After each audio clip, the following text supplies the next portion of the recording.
다 함께 사도신경하심으로 2023년 8월 7일 월요일 온라인 아침 기도에 하나님께 올려드리겠습니다. 전능하사 천지를 만드신 하나님 아버지를 내가 믿사오며 그 외아들 우리 주 예수 그리스도를 믿사오니 이는 성령으로 잉태하사 동정녀 마리아에게 나시고 본디오 빌라도에게 고난을 받으사 십자가에 못 박혀 죽으시고 장사한 지 사흘 만에 죽은 자 가운데서 다시 살아나시며 하늘에 오르사 전능하신 하나님 우편에 앉아 계시다가 저리로서 산자와 죽은 자를 심판하러 오시리라. 성령을 믿사오며 거룩한 공예와 성도가 서로 교통하는 것과 죄를 사하여 주시는 것과 몸이 다시 사는 것과 영원히 사는 것을 믿사옵나이다. 아멘.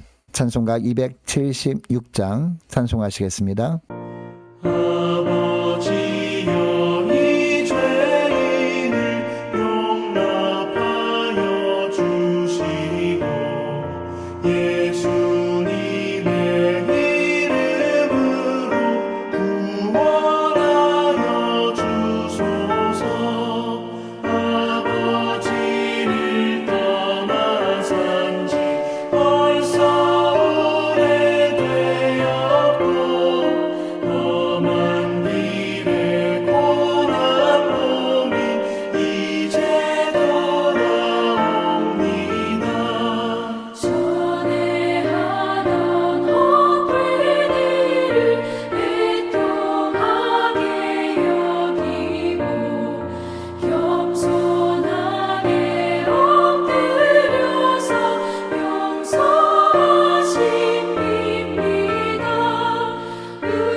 하나님 아버지 감사합니다. 연일 계속되는 무더위 가운데서도 저희들의 심령을 지켜주시고 또한 어제는 특별히 거룩한 주일 예배를 통해서 큰 은혜 받게 하시고 도전 받게 하시고 또 결단하게 하셨다가 또 새로운 한 주간 시작되는 월요일 아침을 맞이하게 하심을 감사합니다. 하나님 오늘 월요일 하루도 그리고 이번 한 주간도 주님께서 은혜의 손길로 붙들어 주셔야 저희들이 흔들리지 않냐고 믿음으로 승리의 삶을 살게 될 것을 믿고 주님 부르심에 순종함으로 하나님 오늘 하루 시작하는 첫 시간에 주 앞에 나왔습니다. 하나님의 시간에 주님이 베푸시는 말씀을 받을 때 하늘의 은혜와 또 하늘의 능력으로 저희 심령 가운데 채워주셔서 오늘도 그리고 이번 한 주간도 흔들리지 않냐고 주님이 인도하심 따라만 살아감으로 말미암아 주님이 예비하신 승리의 축복을 누리며 하나님께 영광 돌리는 복된 하루와 한 주간 될 수 있도록 축복하여 주옵소서. 감사드리오며 우리 주 예수 그리스도의 이름으로 기도드리옵나이다. 아멘. 자, 이 시간에 하나님이 주시는 말씀은 지난 금요일 새벽에 이어서 오늘은 예레미야 4장 19절부터 보겠습니다. 예레미야 4장 19절부터 31절까지 말씀 보겠습니다. 다 함께 우리 화면을 보시면서 예레미야 4장 19절부터 함께 합독하시겠습니다. 슬프고 아프다 내 마음속이 아프고 내 마음이 답답하여 잠잠할 수 없으니 이는 나의 심령이 나팔 소리와 전쟁의 경보를 들음이로다. 패망의 패망이 연속하여 온 땅이 탈취를 당하니 나의 장막과 휘장은 갑자기 파멸되도다. 내가 저 깃발을 보며 나팔 소리 듣기를 어느 때까지 할꼬. 내 백성은 나를 알지 못하는 어리석은 자요 지각이 없는 미련한 자식이라. 악을 행하기에는 지각이 있으나 선을 행하기에는 무지하도다. 보라 내가 땅을 본즉 혼돈하고 공허하며 하늘에는 빛이 없으며 내가 산들을 본즉 다 진동하며 작은 산들도 요동하며 내가 본즉 사람이 없으며 공중의 새가 다 날아갔으며 보라 내가 본즉 좋은 땅이 황무지가 되었으며 그 모든 성읍이 여호와의 앞 그의 맹렬한 진노 앞에 무너졌으니 여호와께서 이와 같이 말씀하시길 이 온 땅이 황폐할 것이나 내가 진멸하지는 아니할 것이며 이로 말미암아 땅이 슬퍼할 것이며 위의 하늘이 어두울 것이라 내가 이미 말하였으며 작정하였고 후회하지 아니하였은즉 또한 거기서 돌이키지 아니하리라 하셨음이로다. 기병과 활 쏘는 자의 함성으로 말미암아 모든 성읍 사람들이 도망하여 수풀에 들어가고 바위에 기어오르며 각 성읍이 버림을 당하여 거기 사는 사람이 없나니 멸망을 당한 자여 내가 어떻게 하려느냐 내가 붉은 옷을 입고 금장식으로 단장하고 눈을 그려 꾸밀지라도 내가 화장한 것이 헛된 일이라. 연인들이 너를 멸시하여 내 생명을 찾느니라. 내가 소리를 들은즉 여인의 해산하는 소리 같고 초산하는 자의 고통하는 소리 같으니 이는 시온의 딸의 소리라. 그가 헐떡이며 그의 손을 펴고 이르기를 내게 화가 있도다. 죽이는 자로 말미암아 나의 심령이 피곤하도다 하는도다. 아멘.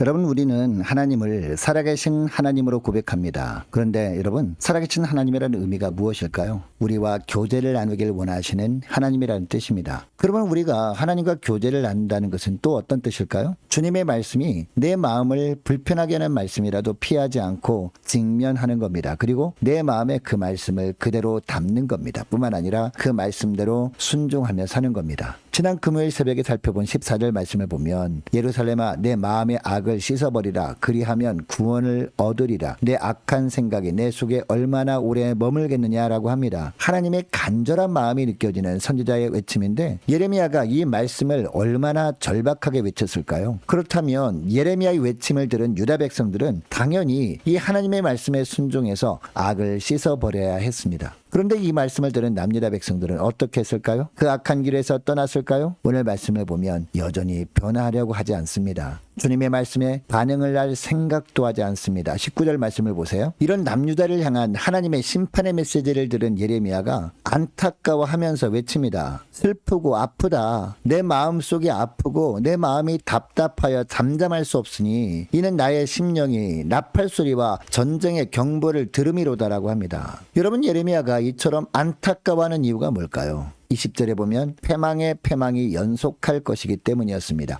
온 땅이 탈취를 당할 것이기 때문이었습니다. 심지어 하나님의 장막과 휘장까지 갑자기 파멸될 것이기 때문이었습니다. 자 21절 말씀도 보니까 전쟁의 깃발과 나팔 소리가 깨어있는 예레미야의 마음에는 들렸기 때문이었다라고 하고 있습니다. 자 22절도 보면 하나님이 이런 유다 백성들을 향해서 어리석은 자, 미련한 자식이라고 합니다. 왜 이렇게 말씀하실까요? 하반절에 보니까 악을 행하기에는 지각이 있으나 선을 행하기에는 무지하도다라고 합니다. 무슨 이야기입니까? 마음속까지 다 들여다보시는 하나님이신데 회개하라고 말씀하실 때 회개하는 신용만 한 겁니다. 그러면서도 회개했으니 고난에서 구원해 달라고만 했다는 겁니다. 계속해서 고난의 강도가 강해지고 있는데도 하나님을 향한 태도를 바꿀 생각은 하지 않은 겁니다. 이렇게 하는 것이 하나님 보실 때 너무 어리석어 보였고 너무나 미련하게 보인 겁니다. 여러분 그러니까 20절에서 말씀하시는 남유다의 패망의 원인이 무엇임을 알 수 있습니까? 남유다가 하나님을 아는 지식이 없었기 때문임을 알 수 있습니다. 여러분 그래서 호세아 4장 6절에도 보면요. 내 백성이 지식이 없으므로 망하는도다 라고 한 겁니다. 여러분 이어서 뭐라고 합니까? 내가 지식을 버렸으니 나도 너를 버려 내 제사장이 되지 못하게 할 것이요 내가 하나님의 율법을 잊었으니 나도 내 자녀들을 잊어버리리라 라고 합니다.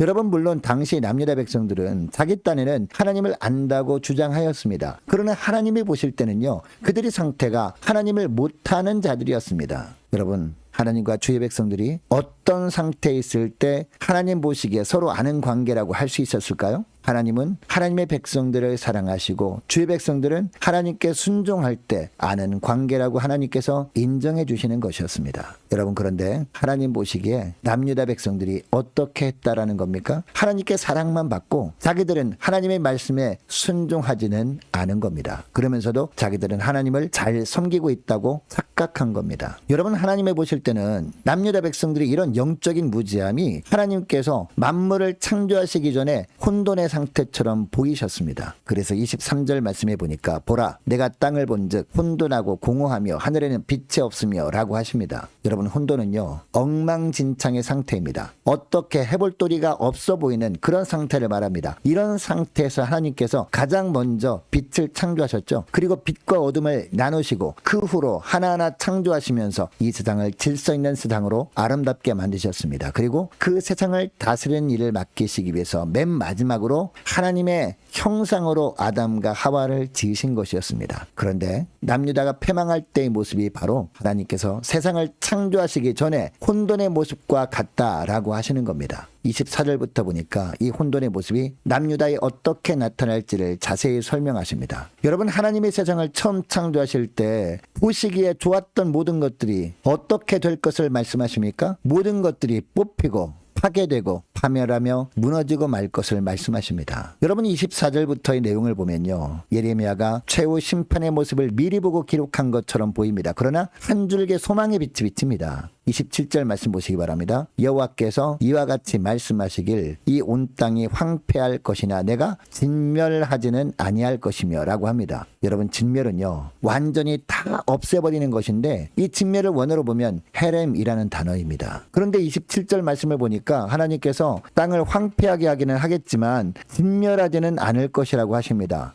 여러분 하나님께서 이렇게 말씀하시는 이유가 무엇일까요? 하나님은 한 번 언약하신 백성은 징계는 하실지언정 진멸은 하지 않으시는 사랑의 하나님이시기 때문이죠. 여러분 사실 구약 성경에 보면요 이 진멸이라는 단어는 우상 숭배하는 이방인들에게만 사용됩니다. 그래서 이스라엘 백성들을 통해서 우상 숭배하는 이방 나라와의 전쟁을 헤렘 전쟁이라고 부르는 겁니다. 대표적인 예가 여리고 전쟁이죠. 대신 하나님의 백성들에게 사용되는 단어는 헤렘이 아니라 헤세드인데 이 헤세드는요 인애, 긍휼이라는 뜻입니다. 그러니까 무슨 이야기입니까? 24절부터 31절까지 말씀을 보면 하나님이 유다 땅을 황폐하게 하심으로 완전히 파괴되게 하시는 것처럼 보이기는 합니다. 그러나 하나님께서 그 땅을 진멸하지는 않겠다는 것은 남은 자를 남겨놓으시겠다는 뜻입니다. 그리고 그 남은 자들을 통해서 하나님은 회복의 은혜를 주시겠다라는 의미입니다. 그러니까 심판은 집행하되 인애와 긍휼은 거두지 않겠다는 겁니다. 여러분 오늘 본문의 말씀도 여전히 우리에게는 부담스러운 내용 아닙니까? 그러나 하나님께서 또다시 이 심판에 대한 말씀을 오늘 우리에게 하시는 이유가 뭘까요? 지금 기회가 있을 때 더욱 하나님을 아는 지식 가운데 자라가야 한다라는 겁니다. 머리로만 아는 지식이 아니라 가슴으로 손과 발로 하나님을 아는 믿음의 전진이 있어야 한다는 겁니다. 이런 모습으로 교회를 섬겨야 한다는 겁니다. 여러분 오늘 저와 여러분 한 사람부터라도 머리에서 가슴으로 그리고 가슴에서 손과 발로 섬기는 모습으로 살아갈 때 이런 삶을 사는 우리를 주님이 불쌍히 여기셔서 이 땅에 임박한 심판을 보류해 주시는 은혜를 베풀어 주시는 하나님의 힘을 믿으시기 바랍니다. 여러분 이것을 기억하시고 저 오늘 기도할 때 이렇게 기도했으면 좋겠습니다. 하나님 그동안 하나님 보시기에 미련한 자식처럼 살았던 지난 삶을 회개합니다. 이 순간부터 하나님 보시기에 지혜로운 자녀로 하나님을 아는 삶을 살아가길 결단하오니 순종하게 하옵소서. 간절히 기도하는 이 새벽 될 수 있기를 원합니다. 자 계속해서 기도하길 원하는 것은요 한 주간 동안 각 가정의 직장과 사업장을 위해서 우리 함께 기도하길 원하고 각 구역 식구들 및 자녀들을 위해서 함께 기도하길 원합니다. 유초등부 여름성경학교가 이번 주 토요일 주일날 이틀 동안 진행되는데 날씨를 위해서 안전을 위해서 또 은혜를 위해서 함께 기도하길 원합니다. 중고등부 청년부를 위해서 함께 기도하길 원하고 남녀 전도를 위해서 기도해 주시기를 원하는데 특별히 8월 15일에 있을 여전도의 기도회를 위해서 함께 기도하길 원합니다. 각 구역을 위해서 함께 기도하길 원하고 또 많은 환우들 위해서입니다. 위해서 기도해 주시면 감사하겠습니다. 군복무 중인 유호성 형제를 위해서 또 해외에 나가 있는 이시온 형제를 위해서 취업을 앞둔 우리 청년들을 위해서 우리 성사님들 가정들을 위해서 함께 기도하길 원하고 나라와 민족을 위해서 함께 기도하길 원합니다. 우리 교회 앞날을 위해서 또 저와 여러분이 가지고 나온 기도 제목들 놓고 우리 함께 기도하길 원합니다. 기도하겠습니다.